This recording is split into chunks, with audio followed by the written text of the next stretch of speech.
సీకట్ల సీతుల్లా బతుకుతున్నాం ఈ చిన్న గుడిసెలలో. కంటోలు బియ్యమే తింటూ ఉన్నాం మన ఏళ్ళలేదోరయ్యో.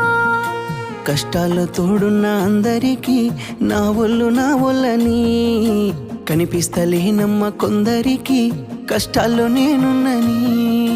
నా ఒళ్ళు నీ ఒళ్ళు ఏమున్నది అన్ని కాగితాల బంధాలు, అవి కాగితాలే జీవితాలనుకొని అయినోళ్ళనే వదులుకుంటారయ్యా. బాగుంటే 10 మంది వస్తారయ్యో చుట్టాలై మన ఇంటికి, లేకుంటే వదిలేసి పోతారయ్యో అయినోళ్ళే ముమ్మాటికి. చూస్తున్న చుట్టంత కళ్ళతోని జరిగేది నాటకమే. నా ఒళ్ళు మా ఒళ్ళు అనిపించేది చేత చెల్లేటి కాగితమే.